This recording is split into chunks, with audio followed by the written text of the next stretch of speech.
Guillermo, que va a dar a continuación. Y luego Guillermo les comento que va a hablar sobre el ABC de la comunicación, va a hablar del rol de la comunicación, la importancia de la comunicación en las políticas públicas. Y luego daré lugar a Paolo, que Paolo cuenta con una vasta trayectoria en todo lo que tiene que ver con comunicación para el desarrollo. Él va a hablar más específico sobre los conceptos, diferentes conceptos a diferenciar, diferentes conceptos de comunicación. Luego Paolo además va a estar liderando la tercera sesión de este ciclo, así que hoy tendremos unas palabras introductorias de él. Les comento que Guillermo, consejero de Comunicación e Información de la UNESCO para Mercosur, Chile y Países Andinos, tiene un máster en Ciencias Políticas por la Universidad de San Pablo. Anteriormente fue coordinador por 8 años del Departamento de Estudios sobre Medios de Comunicación y Periodismo de la Agencia de Noticias de los Derechos de los Niños, ANDI. Ha trabajado también para organismos públicos brasileños y también como consultor para las Naciones Unidas, diferentes organismos, y para el Premio de Periodismo de la Fundación Ayrton Senna. En Uruguay fue presidente del Comité Técnico Consultivo sobre Derechos de Niños, Niñas y Adolescentes, Libertad de Expresión y Medios de Comunicación. Y muchos etcétera que no los voy a mencionar porque si no tendríamos para un buen rato. Guillermo, el espacio tuyo. Gracias. ¿Aló? Sí. No. Entonces, la idea es que de mi parte, lo que me encargó Cecilia Esteban, voy a hacer un repaso muy rápido de conceptos que tengo la impresión ustedes van a trabajar en las otras sesiones, o sea, no los otros días que van a tener. No voy a tener tiempo de profundizar,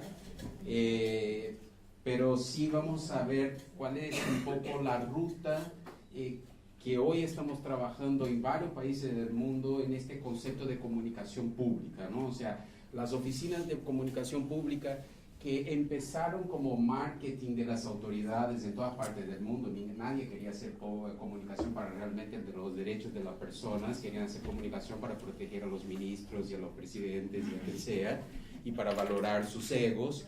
Eso sigue ocurriendo en todas partes, pero poco a poco se fue cambiando para que esta comunicación tuviera un sentido hacia la gente, ¿no? Y eso es lo que queremos ver si logramos profundizar más. Bueno, ya hablaron de estos dibujos hoy ahí para ustedes, Denise y Andrea. Creo que todos están al tanto que esta cosa está empezando, ¿no? Que fue firmada el año pasado y el reloj ya empezó a marchar. Y un poco, eso es muy interesante porque nos permite tener una perspectiva de 15 años, ¿no? Y si yo pudiera dejar un mensaje a ustedes, es que si van a formar una red y van a empezar a pensar lo que es una política pública de comunicación en Uruguay, es que eso podría ser un punto de partida muy interesante, ¿no? Cuando vayan ahí a quien tengan que ir, decir, mira, ¿cuál es nuestro plan de comunicación pública hacia el 2030? Y ya tenemos por dónde empezar, ¿no? No voy a poder profundizar en los 17, voy a hablar un poco más específicamente del 16, que tiene que ver más directamente con lo que ustedes tienen que hacer, pero sin embargo me parece que acá hay un planteo muy claro de tenemos que comunicar eso a la gente. Ustedes vean que eso ya es pensado de una perspectiva comunicativa, los propios dibujos en los originales, los ODMs, no tenían los dibujos en la versión original. Los dibujos que ustedes se acuerdan de los ODMs fueron inventados por un publicitario brasileño que se llama Percival Caro Preso, y él tuvo la idea diciendo, mira, tenemos que comunicar mejor, nadie entiende esta cosa. Entonces, años después, creo 2 o 3 años después que los ODMs ya estaban válidos, este señor inventó los dibujos y que se volvieron después en una versión global de Naciones Unidas. No estamos hablando de periodismo stricto sensu acá, porque ustedes están en el otro lado de la ventanilla, pero al final del día, lo que interesa acá es que la comunicación se trata de generar transparencia, ¿no? Esta es una definición de periodismo de Perseo Abramo, que es uno de los principales periodistas latinoamericanos. Dice, periodismo es quitar el barniz de las cosas. Y ustedes tienen que hacer eso del lado de ustedes, o sea, tienen que quitar el barniz de lo que ustedes hacen hacia la población uruguaya, sea cuando están dialogando con los niños de la educación, o a las personas que usan el sistema de salud, o el medio ambiente, o minería, o lo que sea que ustedes hacen, ¿no? Entonces, Del lado del periodismo, lo que ellos tienen que hacer es hacer las preguntas difíciles a ustedes. Y del lado de ustedes, ustedes tienen que saber contestar estas preguntas difíciles sin el barniz. Y no es fácil, ¿no? O sea, parece fácil decir, pero no es fácil hacerlo. Vean que estas protestas sociales, todas que están ocurriendo en varias partes del mundo desde hace unos cuantos años ya, y siguen, acá en Uruguay menos, porque los taxistas protestan contra el Uber, pero los otros no protestan, tiene un eje común. O sea, hay muchas cosas distintas a lo que están pidiendo en Estambul, o en Túnez, o en San Pablo, o en Santiago, o en Ciudad de Guatemala, o en Occupying Wall Street. Pero hay un eje común que es toda esta gente está pidiendo más transparencia del Estado. Y ahí ustedes no pueden decir, eso es tema de AGESIC y nosotros no tenemos nada que ver con eso. O sea, el tema de la transparencia es un tema de la comunicación. Ustedes son parte de la agenda del objetivo 16 de los ODS, que es la gente quiere un Estado más transparente. Que no es solo rendir cuentas de cuánto gastan ustedes con los coffee breaks que hacen por ahí o para dónde viajan. Es para qué sirven las políticas públicas que ustedes generan y cómo son construidas y por qué son construidas como son construidas. Y eso es lo que la gente quiere cada vez más, ¿no? Y está cada vez más enojada, con toda la razón. O sea, los ciudadanos y ciudadanas acá y en San Pablo y en Burundi, donde sea, ¿no? Y están enojados porque no sienten que realmente saben para dónde va la plata. Y de nuevo, no es para dónde va en el sentido de que están comprando computadores o lo que sea. Es si realmente este esfuerzo todo sirve para algo, ¿no?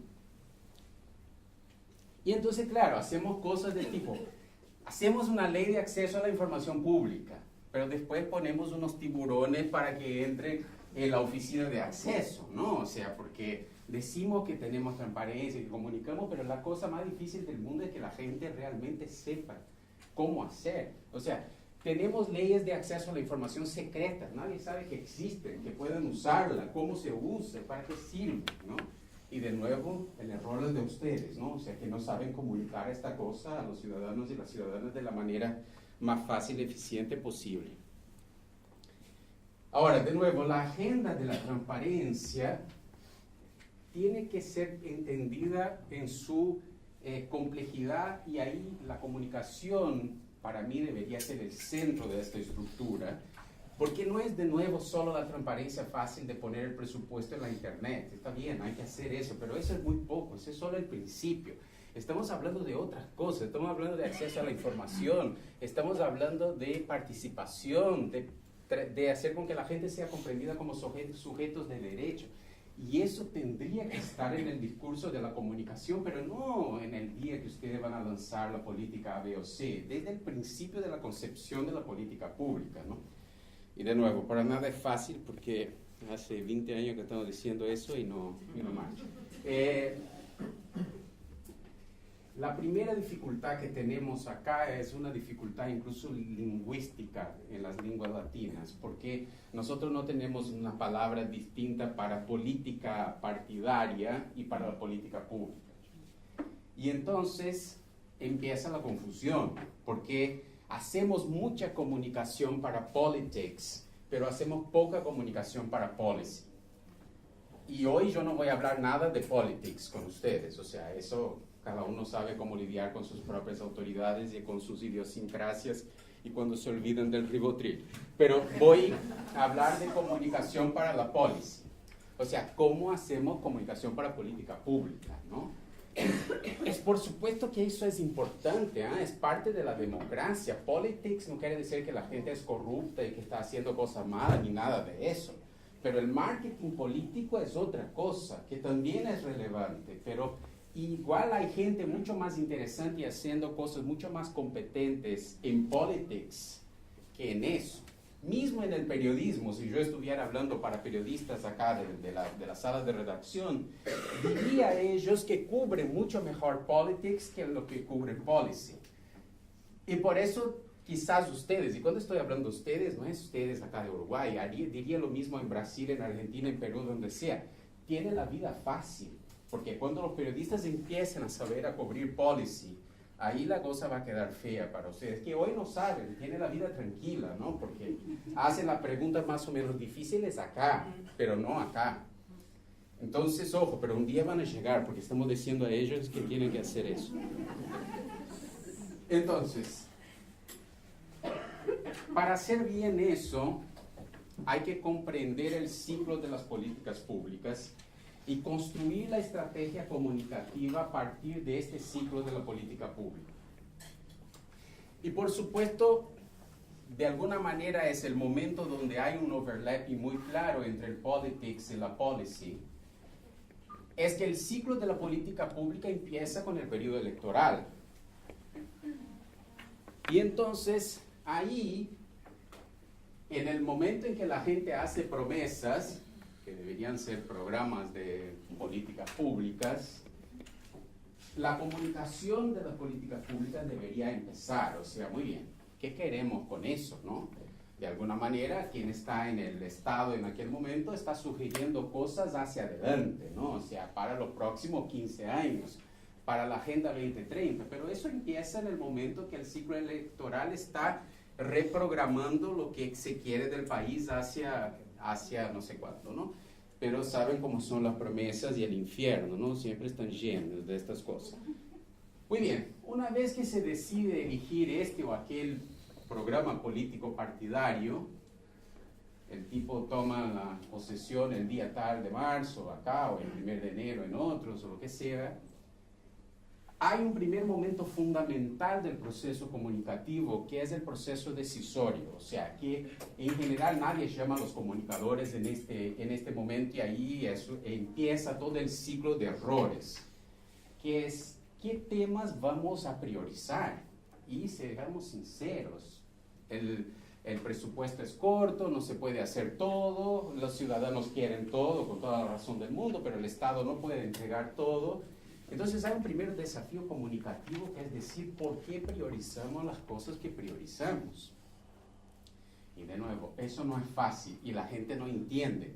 Y luego después el apoyo y la participación en la construcción de las políticas públicas es débil, porque la gente no sabe por qué ustedes están poniendo más plata en este tema y no en aquel otro. Y podría ser legítimo ponerlo más plata en ese que aquel, ¿no?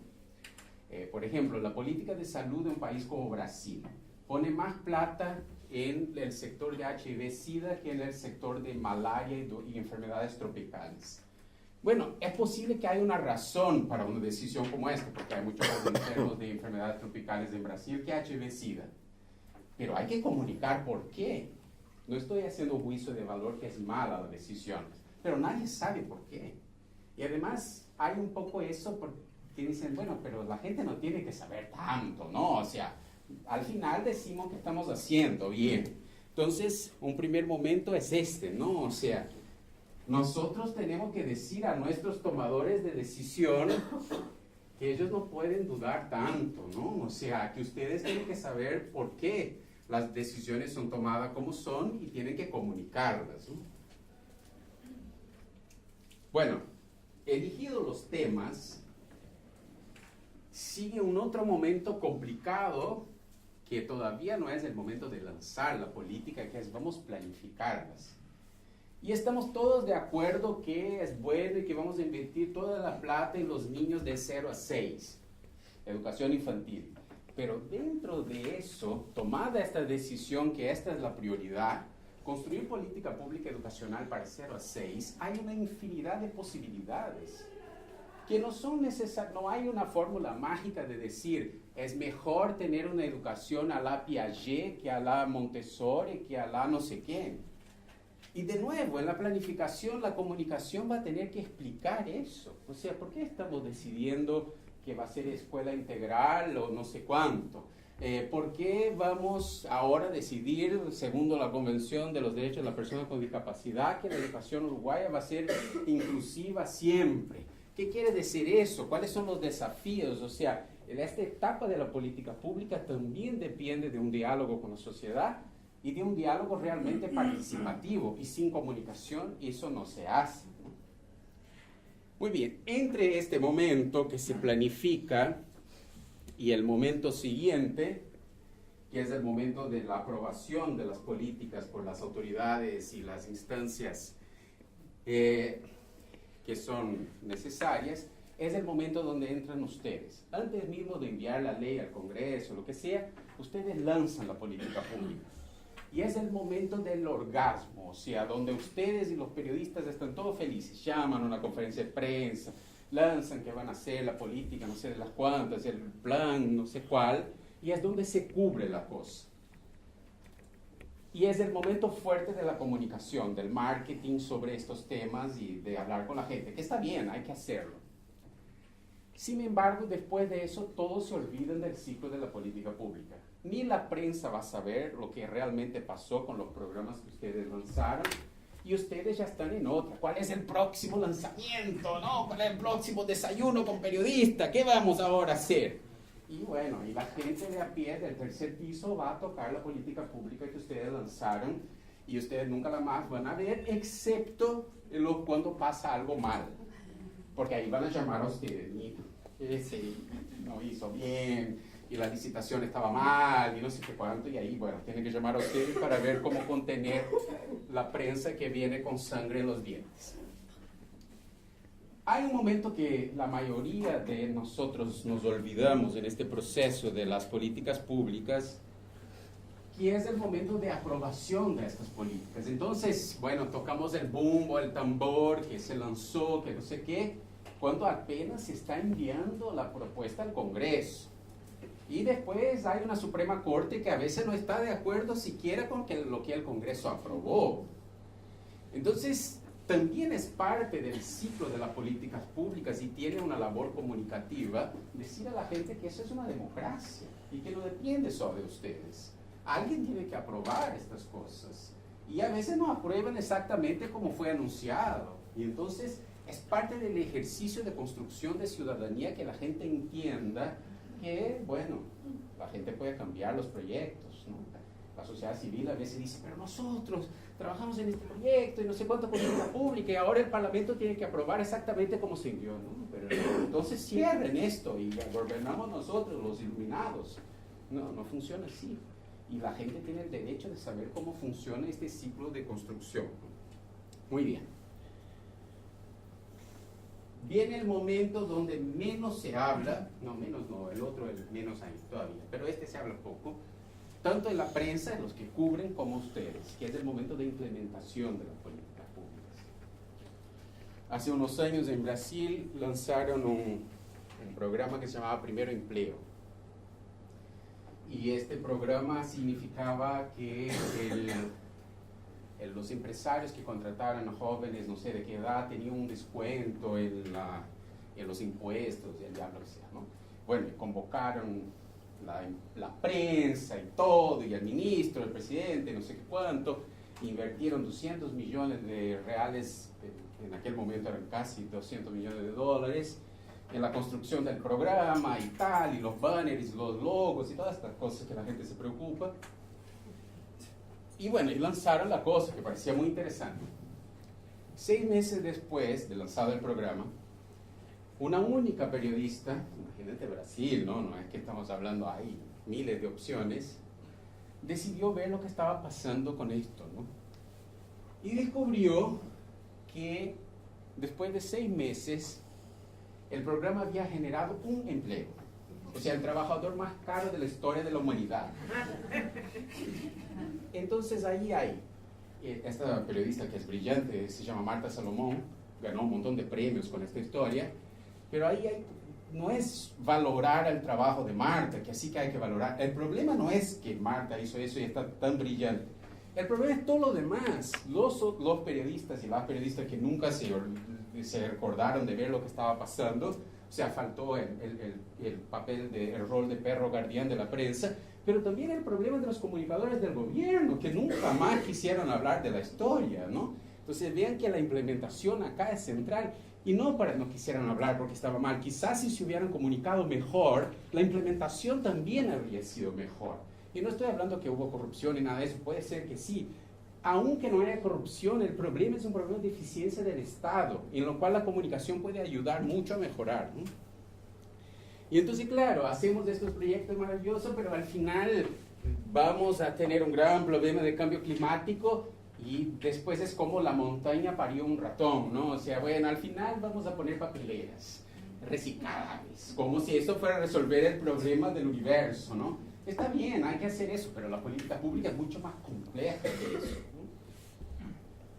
Y finalmente, la área que ya nadie se olvidó porque ya llegó, nadie se acuerda porque ya llegó el próximo ciclo electoral y bueno, ya está, es cómo evaluamos y monitoreamos todas estas cosas. Entonces, también es deber de la prensa, de la sociedad civil organizada, del diablo que sea, preguntar a ustedes, pero bueno, ¿y cuáles son los resultados de las políticas públicas? Para suerte de ustedes nadie pregunta eso, excepto los auditores de Naciones Unidas y tal, pero también es deber de ustedes comunicar, bueno, ¿y las cosas marcharon o no marcharon? Y no es que hay que marchar súper bien siempre, todo hay errores, hay cambios de rutas, hay mejoras, es comunicar lo que hay. La gente no está interesada en la mentira, la gente está interesada en sinceridad. Bueno, implementamos este programa, estas cosas marcharon bien, estas cosas marcharon mal. Los ciudadanos no son bobos, o sea, entienden, porque la vida es así, que hay cosas que salen bien, hay cosas que salen mal. Lo que no entienden es que siempre se diga que todo está lindo, porque saben que no es verdad, o sea, porque no es que todo siempre está lindo, ¿no? Entonces, la evaluación es así, porque nosotros tenemos como todo lo que hacemos es tan complejo y tan lindo, todo es súper difícil de evaluar, ¿no? Pero todo tiene que ser calitativo. El calitativo, hablamos con 3 personas y ellos dicen que está bueno y tal, ¿no? Y vamos adelante. Muy bien, entonces ahora para concluir, 3 mensajes muy claros y importantes que si quedamos con eso avanzamos. La primera es, si no entendemos el ciclo no va a marchar. Podemos hacer cosas muy lindas en cualquier una de las etapas del ciclo, pero si la comunicación no tiene esta perspectiva de todo el ciclo, la cosa no va a salir bien. Vean eso, por ejemplo.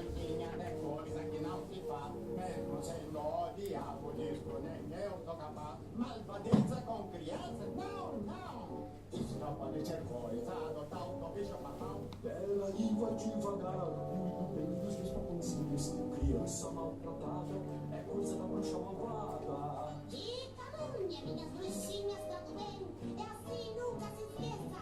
Isso só pode ser coisa da mulher sem cabeça. Tiratinhos, sapatinhos, bonitas, sem cabeça, sempre foram bem tratados. Antes tem intrometa, e me assusta as criancinhas. Eu ponho na cara eu não admito que falam de maldade dos meus boizinhos. Eu sempre dei a eles muito amor e carinho. Não seja um monstro, por isso vamos cantar. O amor é a melhor herança, cuide da criança. O amor é a melhor herança, cuide das crianças. Muy bien, mira, esta es una de las campañas más brillantes que yo conozco de defensa de los derechos del niño, niña, adolescente, hechas en todo el mundo. Y de nuevo, es la campaña, el puntapié inicial. ¿Cuál es el gran problema de esta campaña? Que yo he traído porque me parece interesante para explicar. No tenían que hacer eso porque fue hecha por una empresa privada, pero nosotros hacemos lo mismo en la política pública. Podemos hacer una buena campaña, pero como no está coordinada con el ciclo de la política pública, ¿qué pasó en este caso? ¿Cuál es la idea ahí? Decir a los niños brasileños que los monstruos del imaginario infantil en Brasil, no sé si sirven todos los mismos para Uruguay, mismo los monstruos cuidan bien de sus niños. Entonces, el día siguiente de la campaña, los teléfonos de todas las autoridades de niños, niñas y adolescentes en este estado empezaron a sonar con niños diciendo: mi papá es peor que un monstruo, porque me pega, porque me abusa, porque no sé qué. ¿Y qué pasa? La política pública no estaba preparada para atender la demanda que se generó. Y claro, fue un desastre. Fue muy bueno desde el punto de vista de socializar los derechos del niño, pero el Estado no pudo dar el feedback, la retaguardia necesaria para eso. ¿Pero por qué? Porque no se entendió el ciclo de la política pública total. Una anécdota muy interesante sobre eso: el cardenal de Río Grande del Sur fue a hablar con los señores que crearon esta campaña, diciendo que a la iglesia le parecía súper interesante, que estaban felicitando la campaña, solo había un problema, que tenían que sacar el diablo. Y entonces el tipo dijo, ¿pero por qué hay que sacar el diablo? No, porque todos los otros monstruos son una fantasía, pero el diablo sí existe y es malo. Muy bien. Ustedes van a tener que generar una política pública de comunicación. Voy a dar la noticia mala. Eso que estamos haciendo acá es todo muy lindo, pero si ustedes no institucionalizan, dentro de 3 meses tenemos que hacer otro. Y cuando es el próximo ciclo electoral, ustedes van a estar en otras oficinas y haciendo otra cosa de la vida, y la vida es triste y no va. Entonces ustedes tienen que salir de este curso juntos, es con un borrador de una política pública de comunicación y presentar a quien hay que presentar. Y este borrador tiene que hablar de crear una carrera de política pública de comunicadores en Uruguay, una carrera de Estado, y no que cambia cada 5 años. Tiene que hablar de cuáles son los conceptos y los deberes de la política de comunicación, etc. Porque si no, está bien, yo con gusto vuelvo el año que viene y voy a decir lo mismo. Porque no va a cambiar si ustedes no crean una institucionalidad para eso, como hay en muchos países, ¿no? No es que estamos reinventando la rueda, nada. Ahora, 2 últimos puntos para terminar. Toda la ética que pedimos a los periodistas, ustedes también tienen que hacer, ¿no? Hacer comunicación pública del lado del Estado también es trabajar con los elementos y principios éticos de la comunicación, ¿no? ¿Cómo se hace eso? No es así.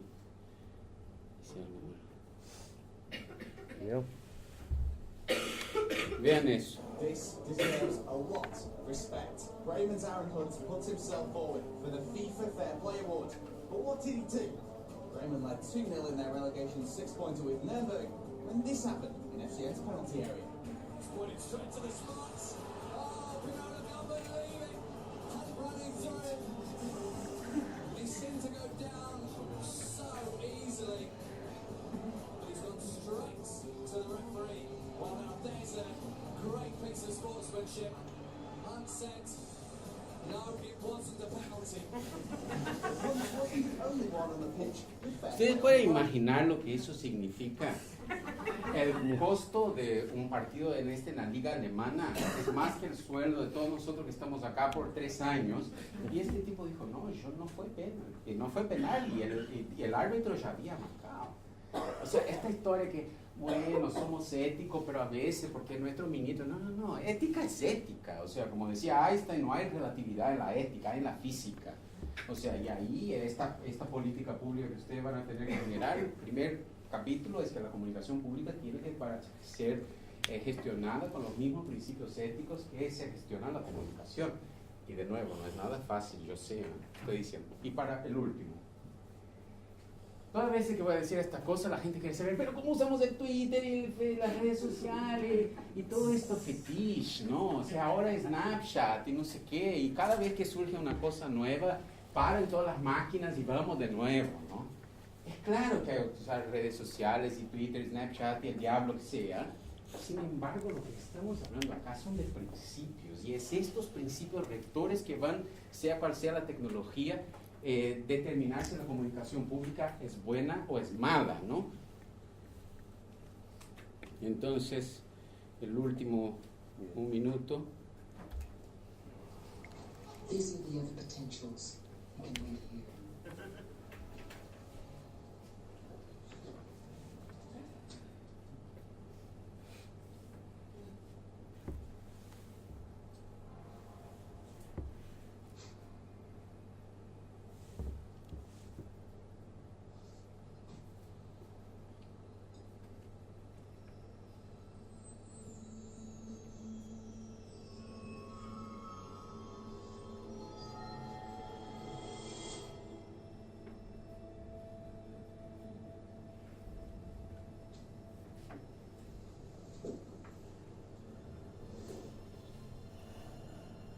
Do not try and bend the spoon. That's impossible. Instead, only try to realize the truth. What truth? There is no spoon. There is no spoon? Then you'll see that it is not the spoon that bends, it is only yourself.